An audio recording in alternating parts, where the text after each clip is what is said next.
Alhamdulillah, alhamdulillahi ala ihsani, wa syukru lahu ala taufiqihi wa amtinani, wa ashhadu an la ilaha illallah wahdahu la syarika lahu ta'ziman li sya'nih, wa ashhadu anna Muhammadan abduhu wa rasuluhu da'i ila ridwanih. Allahumma salli wa sallim wa barik alaihi wa ala alihi wa sahbihi wa ikhwanih. Bagaimana kabar jamaah sekalian? Alhamdulillah, ya, alhamdulillah. Demikianlah yang dinukilkan oleh Ibnu Qayyim dahulu.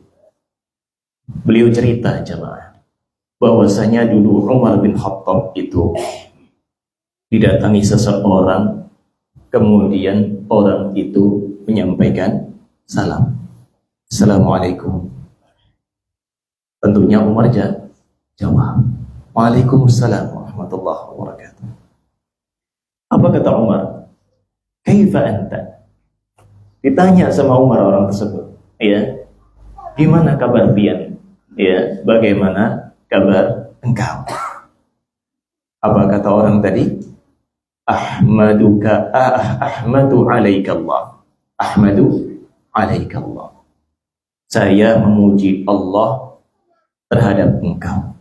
Saya memuji Allah terhadap engkau. Ya, apa kata Umar? Nah, itu yang mau saya dengar. Itu yang mau saya dengar. Ya. Maksudnya apa? Umar nanya kabar itu, Pak. Tujuannya cuma satu. Agar beliau mendengar Allah dipuji. Agar beliau mendengar Allah dipuji. Makanya putra beliau, Abdullah bin Umar, ya, disebutkan juga oleh Ibnu Qayyim bahwasanya apa? Sehari meskipun ketemu berkali-kali, sengaja beliau nanya kabar. Ya, pernah ketemu kawan yang sama, tetangga mungkin, ya, atau mungkin istri di rumah ditanya, pagi ketemu, gimana kabarnya, Dek? Nanti kerja berangkat, ya, pulang-pulang nanya lagi, gimana kabarnya, Dek? Ya, kayak orang iseng, Dek. Padahal enggak. Kalau dulu Masya Allah, Abdullah bin Umar sengaja kayak gitu. Nanya seperti itu kenapa? Agar dia bisa mendengar Allah dipuji. Karena kalau salah kita dahulu ditanya gimana kabarnya, bilangnya apa? Alhamdulillah. Oke, alhamdulillah. Cuman hanya karena apa, Pak? Ingin Allah selalu dipuja, ingin mendengar Allah selalu dipuji, mereka sengaja nanya kabar berkali-kali. Demikianlah pengagungan mereka kepada Allah, dan demikian pula rasa syukur mereka kepada Allah. Baik jemaah, makanya kita juga harus banyak syukur kepada Allah. Okay? Di antara nikmat yang terbesar bagi kita yang Allah berikan apa jemaah? Allah berikan kita kesempatan untuk belajar tentang keikhlasan. Ya, dan pelajaran berat ini untuk kita jamaah. Karena apa? Kita siap atau tidak siap, suatu saat akan diuji oleh Allah mengenai keikhlasan kita. Pernah kepikiran karena ngerasanya kecewa dengan penghormatan orang, rasanya kok saya nggak dihargai, akhirnya apa? Kebaikan yang selama ini diusahakan disebut-sebut. Apakah ya pengorbanan saya selama ini dalam dakwah kemudian apa? Tidak dihargai? Kenapa sampai mengatakan demikian? Ya, kenapa sampai mengatakan demikian? Bukankah asas dalam pengorbanan kita untuk dakwah, untuk Islam itu karena Allah? Ngapain nanyain apa? Penghormatan, penghargaan, penilaian orang. Dan ini umum jemaah. Okay. Panjenengan misalkan ada yang ikut nyumbang harta demi pembangunan musola misalkan. Nyumbang apa? Tenaga misalkan, okay? Ada yang bisanya tenaga, alhamdulillah, bisanya uang, alhamdulillah. Tapi ternyata apa? Orang nganggapnya biasa-biasa aja. Oh, itu jamaah biasa di sana, gitu aja. Ya, kira-kira gimana rasa hati biar? Kalau misalkan kita benar-benar ikhlas jamaah, nggak bakal kita pedulikan. Orang mau ngomong apa, orang tahu atau nggak tahu saja nggak masalah. Karena semua yang kita lakukan dalam pengorbanan kita, dalam ketaatan kita semuanya karena Allah. Ya. Tapi sekali lagi Pak, hati-hati. Pasti ada rasa suatu saat itu apa? Kepingin untuk nyebut kebaikan.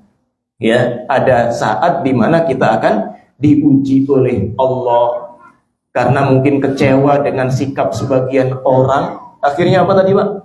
Ya tadi kayak tadi ya, bukannya selama ini saya tuh sudah baik sama mereka. Ya, cerita-cerita ke orang tentang kebaikannya. Jadinya apa? Jadinya justru membahayakan amalannya dengan mengungkit-ngungkitnya. Makanya jamaah, kita bersyukur kepada Allah bisa belajar tentang hadis-hadis seputar keikhlasan, niatan, ya. Baik, sebelum kita masuk ke hadis yang ke-10, kita tentunya saling mengingatkan juga ya, terutama buat yang ngaku sayang cinta kepada Rasul sallallahu alaihi wasallam. Ini kan masih momen-momen apa? Rabiul Awal gitu kan ya. Biasanya banyak yang ngaku cinta kepada Nabi sallallahu alaihi wasallam ya, tapi apa? Malas untuk menyampaikan sholawat serta salam. Malas untuk mempelajari hadis-hadis beliau, sunnah-sunnah beliau, kemudian diamalkan. Ya, padahal tiap sholat baca apa? Ihdinas siratal mustaqim. Ya Allah, tolong bimbing kami jalan yang lurus. Jalannya siapa, Pak? Siratal ladzina an'amta 'alaihim. Jalannya orang-orang yang Engkau beri nikmat kepada mereka. Bukan jalannya orang-orang yang ghairil maghdubi 'alaihim waladhdallin. Bukan orang-orang yang dimurkai. Bukan pula jalannya orang-orang yang tersesat. Dan Allah sudah menyebutkan jamaah di dalam ayat yang lain. Wa may yuti'illaha war rasul فَأُولَٰئِكَ مَعَ الَّذِينَ أَنْعَمَ اللَّهُ عَلَيْهِمْ مِنَ النَّبِيِّينَ وَالصِّدِّيقِينَ وَالشُّهَدَاءِ وَالصَّالِحِينَ وَحَسُنَ أُولَٰئِكَ رَفِيقًا. Kita akan ngaku cinta kepada Nabi sallallahu alaihi wasallam. Itu nggih jemaah nggih. Buktinya apa? Ya, di antara buktinya adalah kalau orang cinta pasti pengen ketemu, pengen kumpul dengan siapa yang dia cinta. Kan gitu, ya. Buktinya pian nikahi dengan wanita yang pian suka. Ada yang sengaja, misalkan bapak-bapak dulu ya, nyari perempuan yang siapa yang saya benci, dia yang saya nikahi. Nggak ada. Ya. Ya enggak, Pak? Adanya apa? Siapa yang kiranya cocok, wah dipandang nyaman, seneng rasa hati, akhirnya apa? Dinikahi, pengen sama-sama serumah. Kan gitu. Ngaku cinta Nabi juga sama aja, Pak. Pasti pengen nanti apa? Bisa bersama beliau di surga. Kalau sekarang nggak bisa, ya. Kalau sekarang nggak bisa. Pengen sama beliau di surga. Kuncinya apa tadi? Tanpa kita sadari kita tuh sudah minta kepada Allah agar apa? Dikasih jalan yang lurus, jalan yang telah Allah berikan kepada siapa?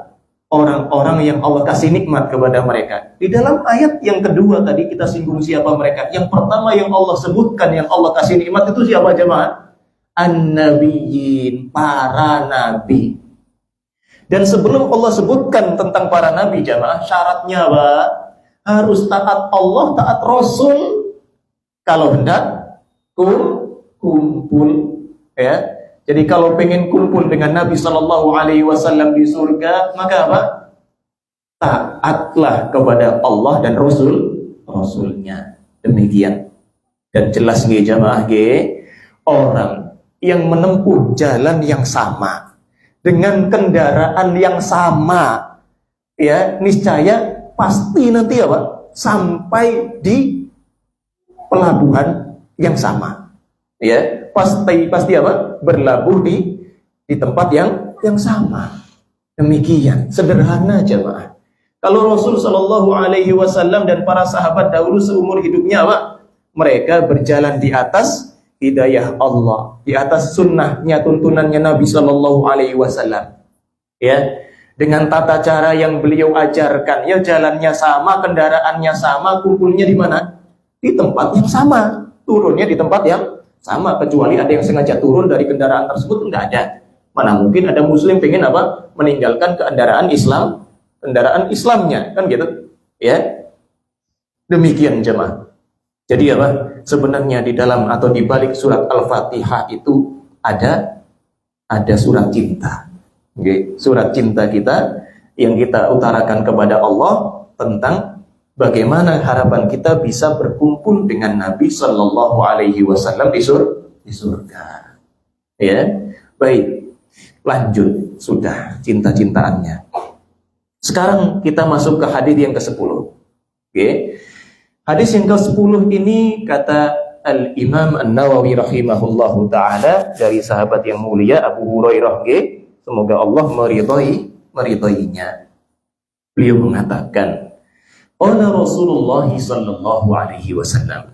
Rasulullah sallallahu alaihi wasallam bersabda, salatul rajuli fi jama'atin tazidu ala salatihi fi baitihi wa salatihi fi suqihi bid'an wa 20 darajah.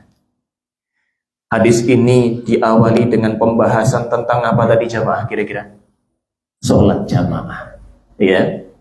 Nabi Shallallahu Alaihi Wasallam bersabda, salat seseorang dalam jamaah itu mengungguli salatnya dia sendiri di rumahnya, salatnya dia sendiri di pasarnya dengan 20 sekian derajat keunggulannya. Ya. Lanjut dulu hadisnya wa dzalika. Dan hal itu, kenapa kok bisa gitu? Anna ahadahum idza tawaddaa fa ahsanal wudu'a. Sesungguhnya salah seorang di antara kalian apabila dia telah berwudu, berarti wudu di rumah. Fa ahsanal wudu'a, wudunya disempurnakan juga. Ya, enggak asal-asalan, asal basah. Thumma atal masjidah, kemudian dia datang ke masjid. La yanhazuhu illa shalah. Nah ini Pak, kaitannya dengan niat ini. Ya, tidak ada yang lain yang membuat dia bangkit bergerak menuju masjid kecuali hanya untuk sholat. Cuman satu ini niatnya. Kalau jenengan biasanya ke masjid mau apa? Alhamdulillah salat ya. Sholat, gak kepikiran. Anda mau ke masjid, mau ngapain? Ketemu kawan, ngobrol di sana. Ya. Terus habis itu sholat. Nah perhatikan jamaah. Jadi apa? Tatkala niat itu ditata, lurus jadi cuma satu saja. Gak kepikiran yang lain meskipun nanti mungkin ketemu kawan kah atau apa. Gak ada niatan itu dari sejak di rumah. Niatnya dia berangkat hanya untuk sholat. Ya, maka apa? Itu diantara kunci kenapa Allah mengangkat derajat seorang hamba. Ya, lanjut dulu. La yuridu illa shalah. Dia tidak menginginkan sesuatu pun kecuali salat. Lam yakhtu khutwatan illa rufi'a lahu biha darajah. Tidaklah dia melangkahkan satu tapak kaki pun kecuali dengannya Allah akan mengangkat satu derajatnya. Satu derajatnya. Berarti jamaah, makin banyak langkah yang pian tapakkan, makin tinggi derajat kebaikan pian di sisi Allah Subhanahu wa ta'ala. Ya, demikian. Berarti besok lagi jangan naik kendaraan gitu ya. Kalau jauh gimana lagi, Zak? Ya, baik. Wa hutta anhu biha khati'ah. Ya, kemudian kata Nabi Sallallahu Alaihi Wasallam akan dihapuskan dari dirinya satu kesalahan setiap langkahnya. Nah, hatta yadkhulal masjid, sampai dia masuk masjid. Tinggal ngitung aja tuh. Fa idza dakhalal masjid, maka apabila dia telah masuk ke dalam masjid, kana fis salati ma kanat as salatu hiya tahbisuh, Maka kata Nabi Shallallahu Alaihi Wasallam, dia dianggap tetap dalam kondisi sholat selama sholat itu yang membuat dia tertahan. Maksudnya apa jemaah? Jadi misalkan jenengan ya datang ke musola, datang ke masjid untuk sholat, ternyata ya imamnya lama datang. Sudah sholat tahiyatul masjid, ya nunggunya lama. Antum tahu pahala yang antum peroleh apa? Tadi di sisi Allah antum akan dicatatkan sebagai orang yang terus melaksanakan sholat selama antum apa? Di situ diam menunggu untuk sholat. Maksudnya diam itu nggak pindah-pindah, nggak kemana-mana, nggak jalan-jalan, nggak ngobrol-ngobrol, ya. Tetap di tempatnya. Nunggu apa? Nunggu sholat. Nah, kemudian kata Nabi Shallallahu Alaihi Wasallam, wal malaikatu yusalluna ala ahadikum ma dama fi majlisihi alladhi shalla fi. Nah, perhatikan jamaah, jenengan pengen didoakan malaikat lah, mau enggak kira-kira didoakan malaikat? Mau, ya. Apalagi tahu, ya doanya selama ini kok kayaknya nggak manjur gitu kan ya.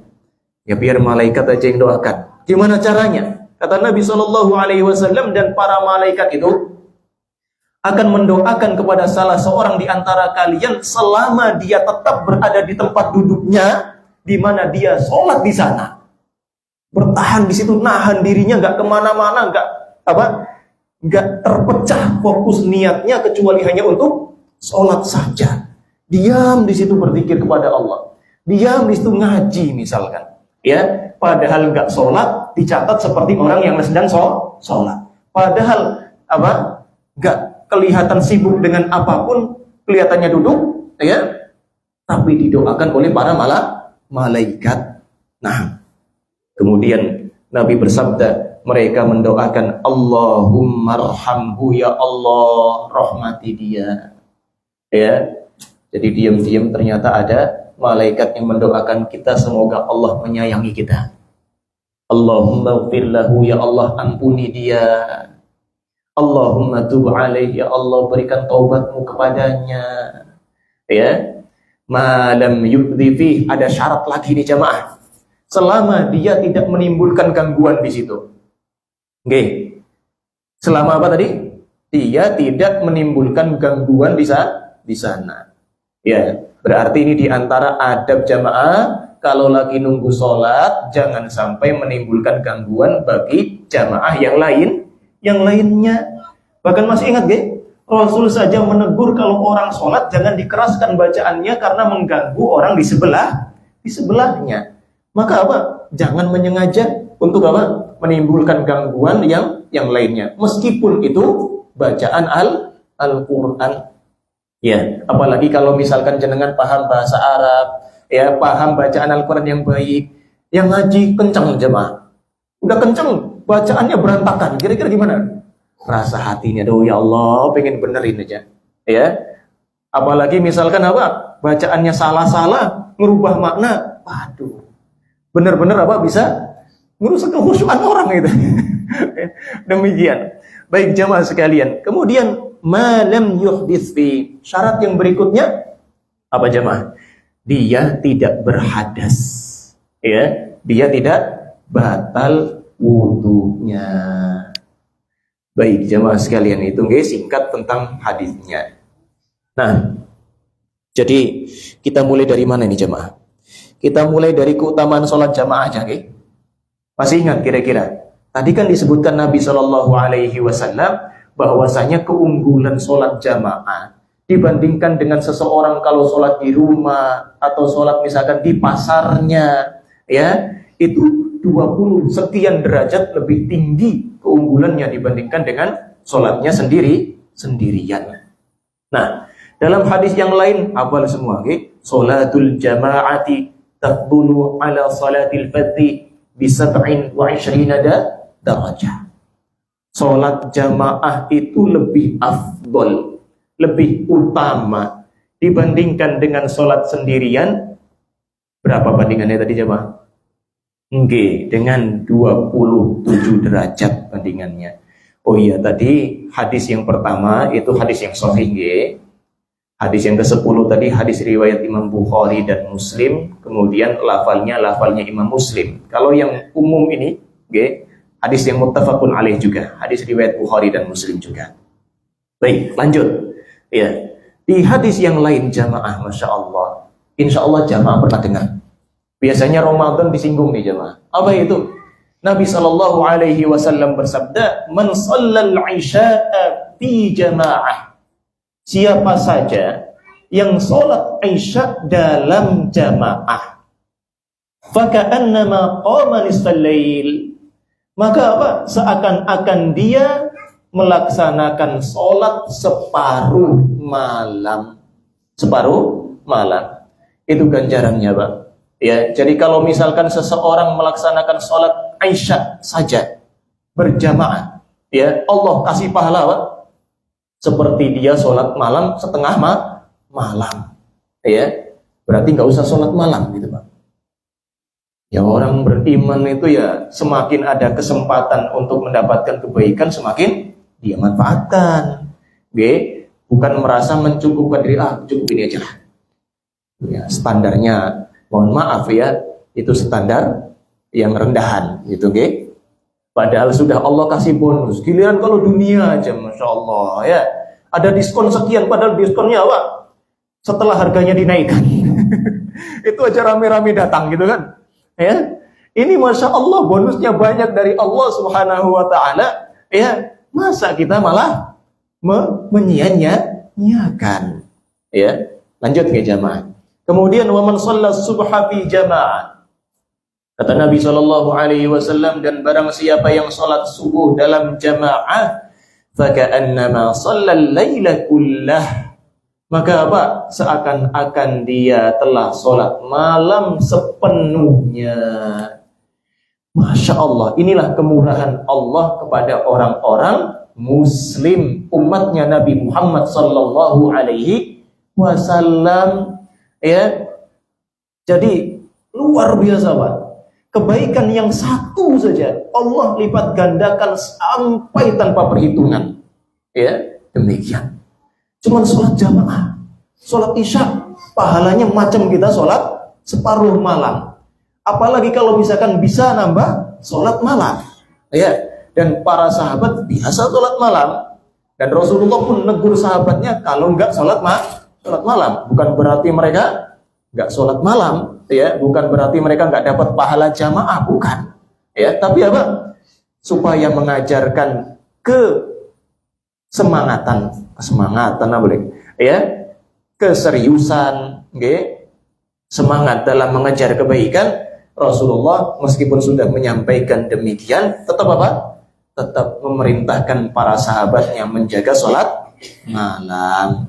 Kalau tidak bisa bangun setelah tidur, ya sebelum tidur. Kalau biasanya begadang misalkan. Ya seperti kebiasaan ini siapa, Pak? Abu Hurairah. Oke. Baik. Itu hadis yang sahih riwayat Imam Muslim. Baik, jamaah sekalian yang semoga selalu dijaga Allah. Kembali lagi ke hadisnya tadi.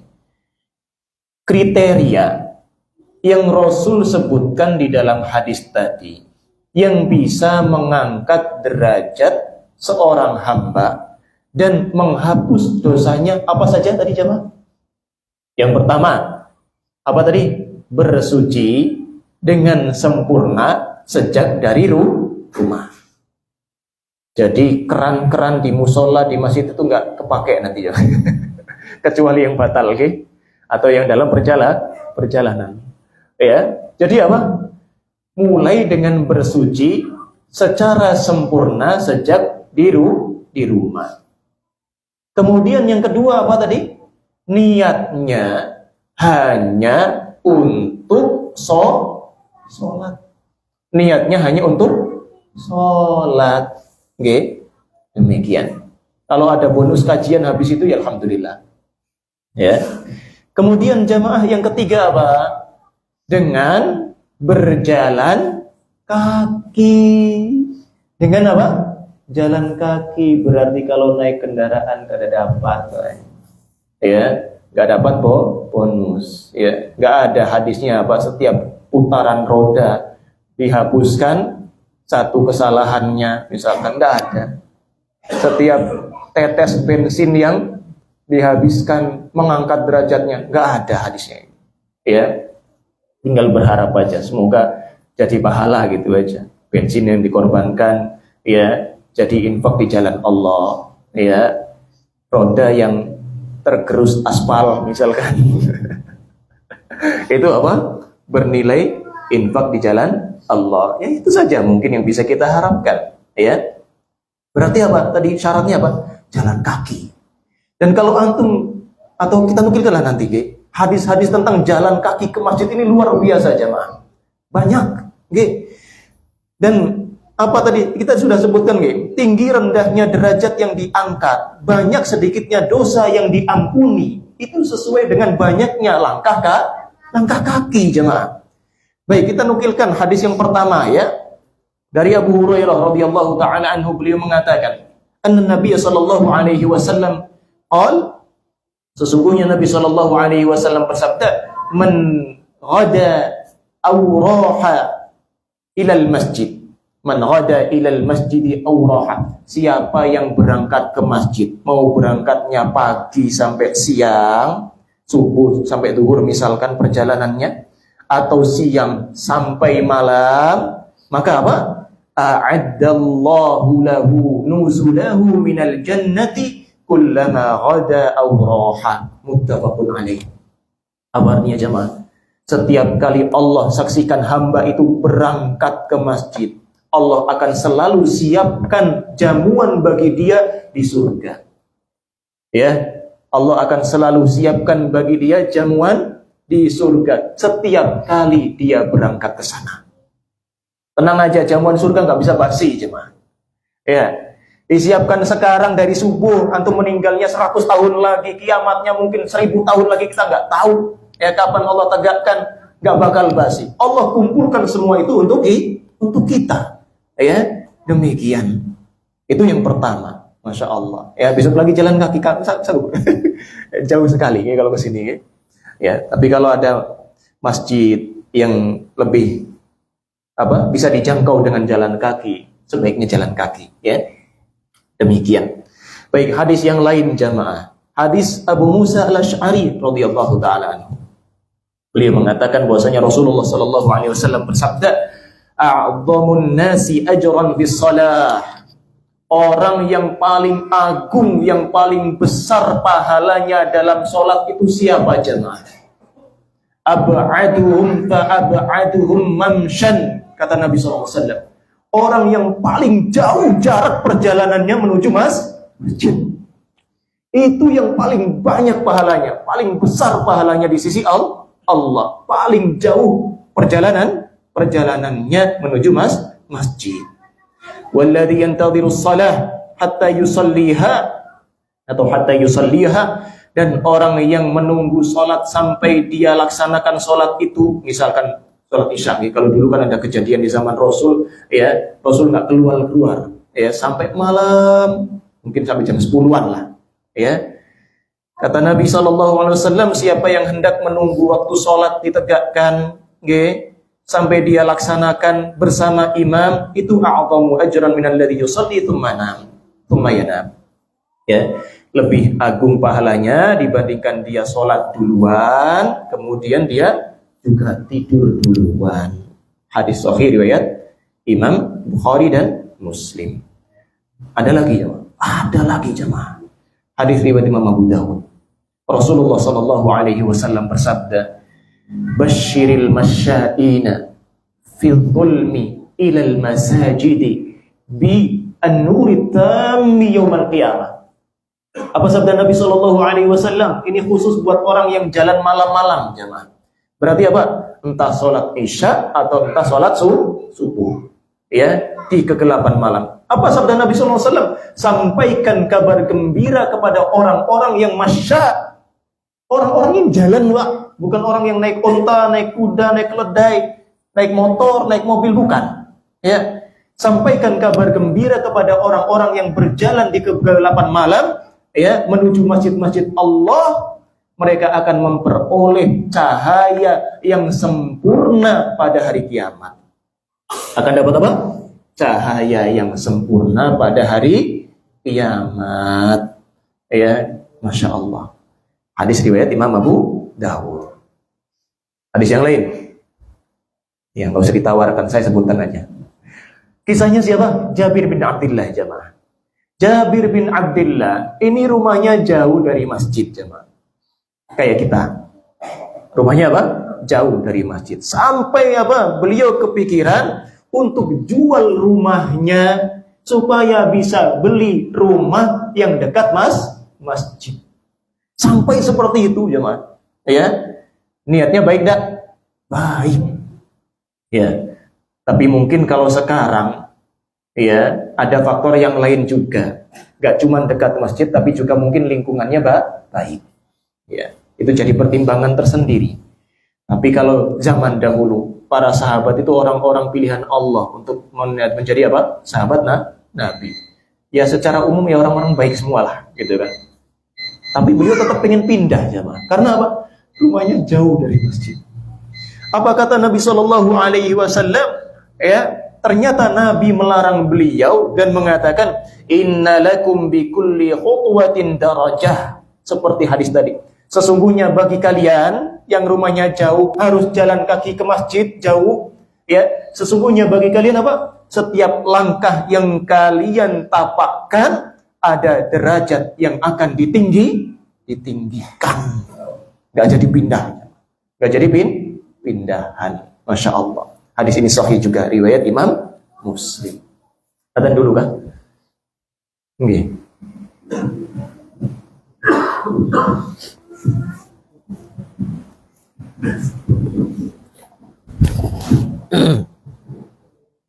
Allahu Akbar, Allahu Akbar, Allahu Akbar, Allahu Akbar. Asyhadu an la ilaha illallah. Asyhadu an la ilaha illallah. أشهد أن محمدا رسول الله أشهد أن محمدا رسول الله حي على الصلاة حي على الصلاة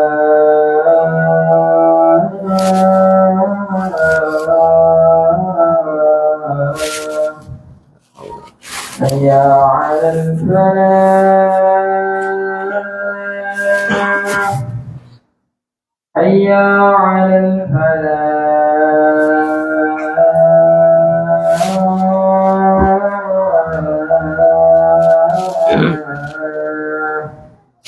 الله أكبر الله أكبر لا إله إلا الله.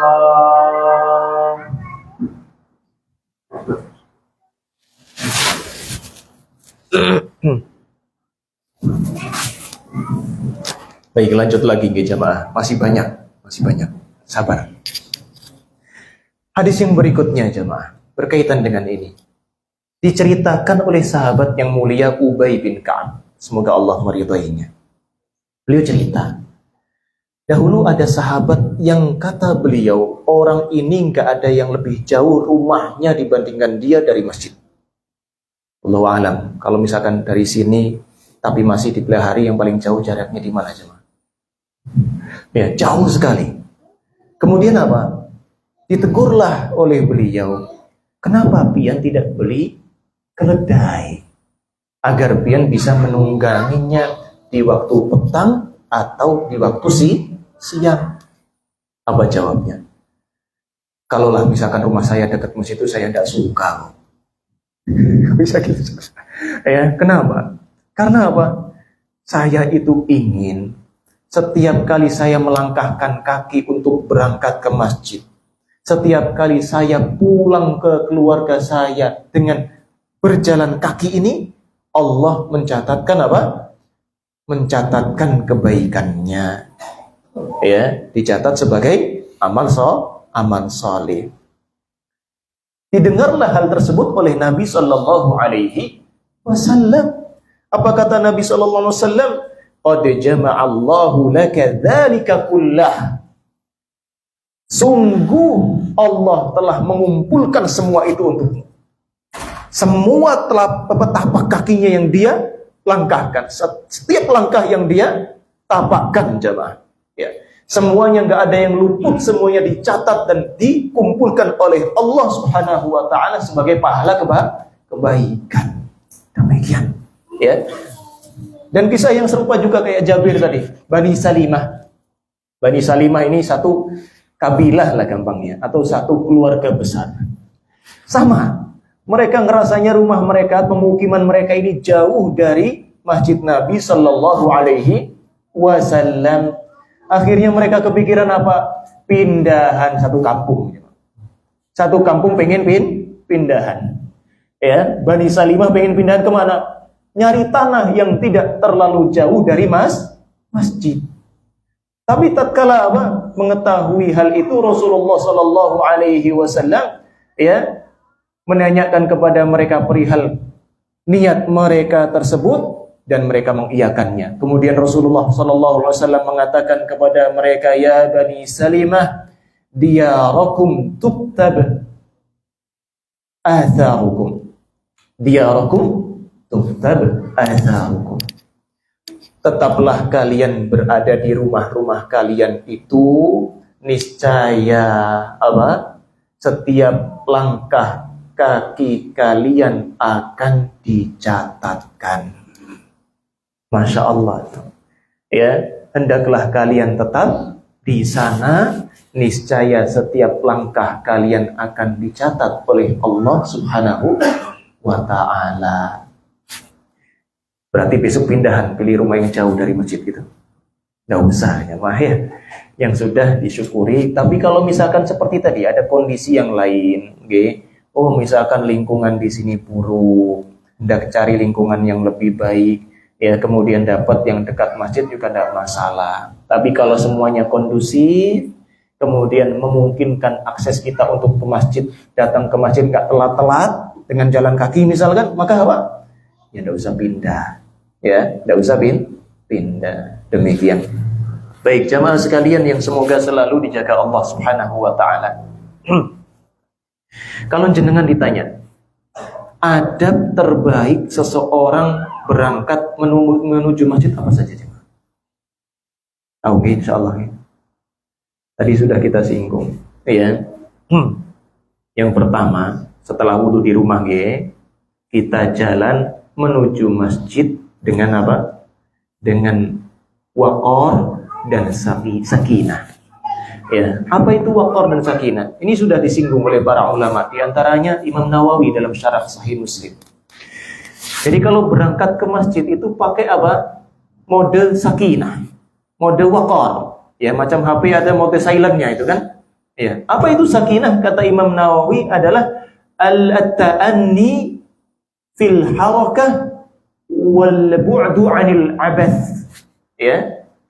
Berhati-hati dalam tindakan dan juga menghindari perbuatan sia-sia.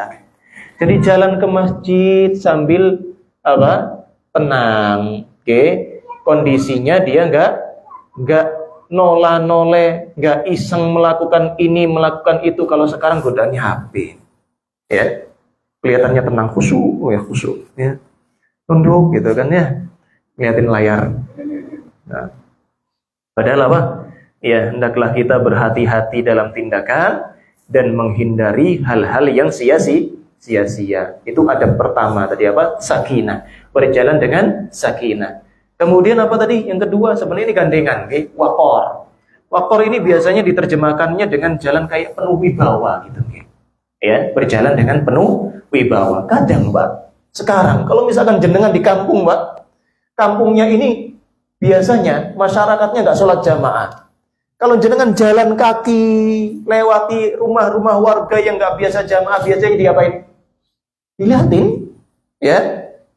Dia bahkan jadi pemandangan, jadi tontonan. Masya Allah, ada orang soleh berangkat ke masjid kan itu. Udah tenang saja, pian berjalan dengan penuh kewibawaan.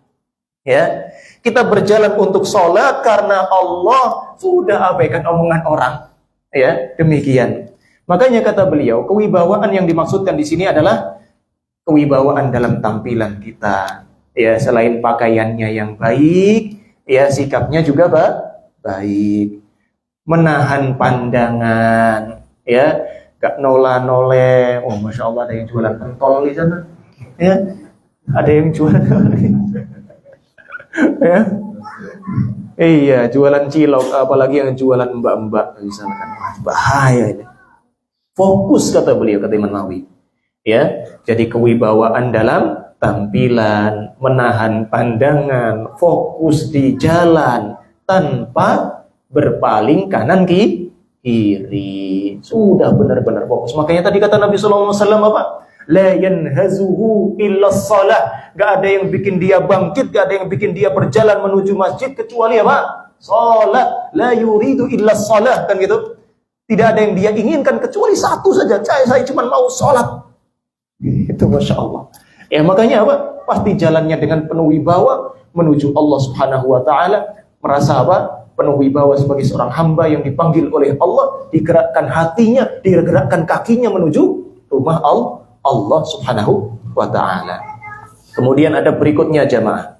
Ya, ini ada khilaf di antara para ulama, tapi di madhab Syafi'iyah, Hanabilah, Syekhul Islam, ya, Syekh bin Baz, Syekh Utsaimin, mereka mengatakan ini di antara adab yang perlu dijaga juga. Tapi setahu kami kalau Ustaz Haikal, ya kayaknya mendhaifkan hadisnya. Apa itu? Gak mentasbih jari jemari, ya, tidak menyulamkan jari jemari. Tapi banyak para ulama yang masih apa? Masih berpendapat bahwasanya apa? Ini diantara adab yang ya sepatutnya dihindari. Meskipun ada khilaf tentang derajat hadisnya, tapi apa? Ya buat apa sih? Gak ada perlunya juga harus seperti ini kan gitu. Demikian. Baik, hadisnya ya disebutkan dari Ibnu Khuzaimah dan yang lainnya. Nah, jadi Rasulullah melarang untuk apa? Untuk yusyabbiku baina asabi'i, ya. Menyulangkan jari jemari. Nah, makruh. Kata para ulama makruh. Baik, kemudian yang ketiga, adab ketiga kalau mau ke masjid apa? Berdoa. Doa saat berangkat ke masjid. Apa nggih? Doanya nggih? Allahumma ja'al fi qalbi nura wa fi lisani nur. Ini ada dua riwayat atau lebih ya, riwayat yang berbeda. Riwayat Imam Muslim sendiri berbeda dengan riwayat Imam Bukhari, tapi apa? Mirip. Nah, mirip tapi apa? Ada sedikit perbedaan. Kenapa kok demikian? Bisa jadi karena memang kadang Nabi mengamalkan yang seperti ini, kadang Nabi juga mengamalkan yang lainnya. Kayak kita kalau lagi sholat, kalau misalnya susah apa? Ya susah untuk khusyuk dengan lafal zikir yang ini misalkan, ya misalkan kalau kita iftitah baca apa? Ada yang Allahumma ba'id, ya. Ada yang Allahu akbar kabira dan lain sebagainya, ya. Silahkan. Kadang memang ada saatnya, ya. Kita itu sudah terlalu biasa dengan suatu lafal, akhirnya apa? Akhirnya rasanya lebih segar, lebih fresh lagi kalau pakai lafal doa yang lain. Demikian, ya.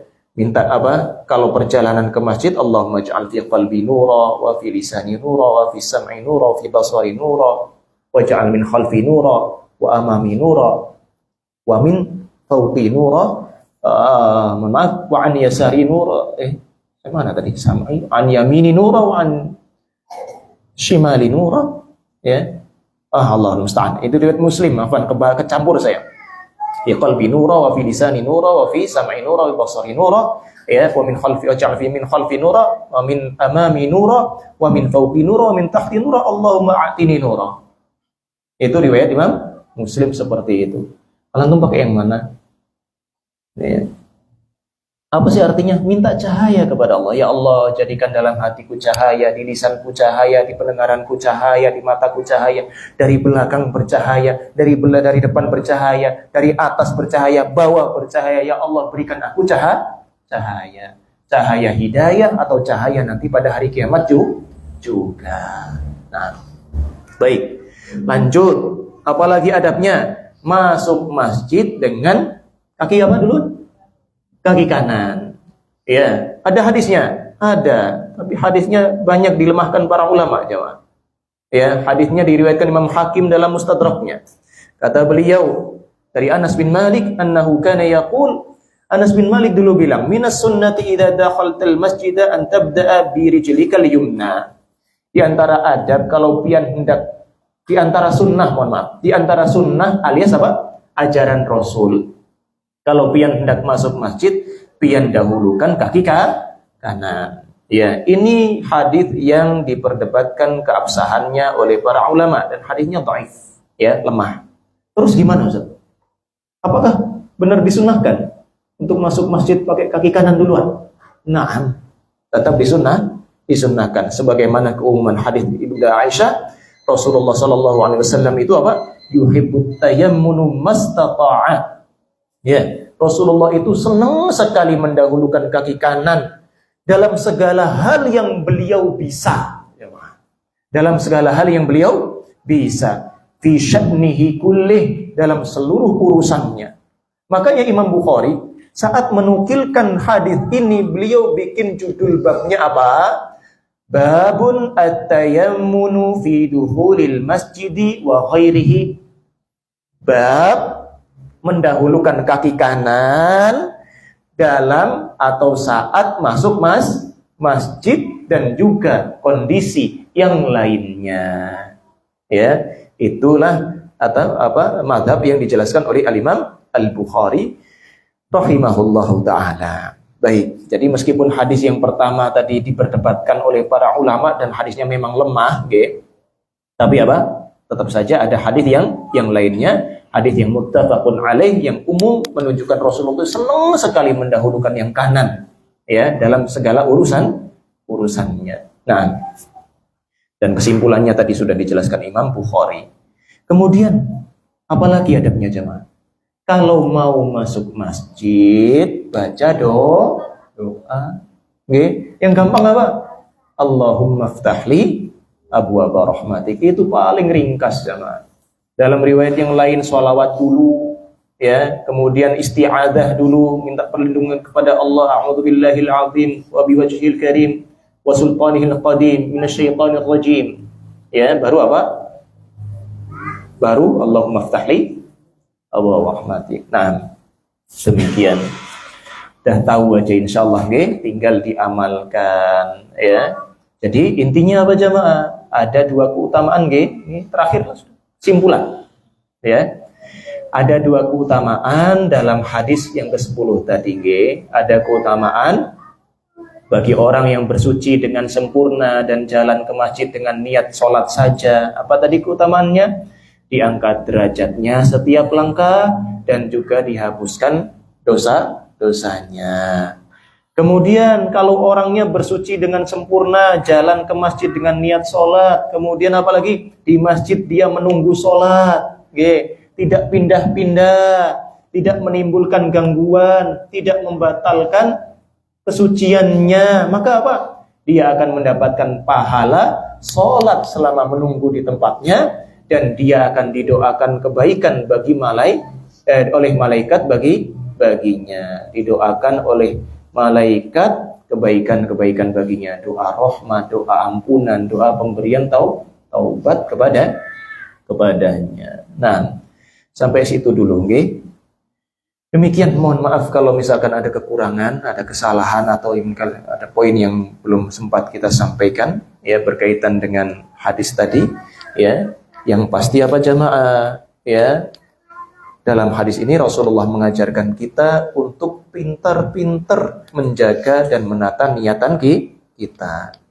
Ternyata dengan niatan yang lurus menjadi salah satu sebab diampuninya dosa dan diangkatnya derajat kita di sisi Allah Subhanahu wa ta'ala. Oke, mohon maaf sekali lagi atas segala kekurangan. Kita akhiri dengan doa kafaratul majlis. Subhanakallahumma wa bihamdika asyhadu an la ilaha illa anta astaghfiruka wa atubu ilaik. Assalamualaikum warahmatullahi wabarakatuh.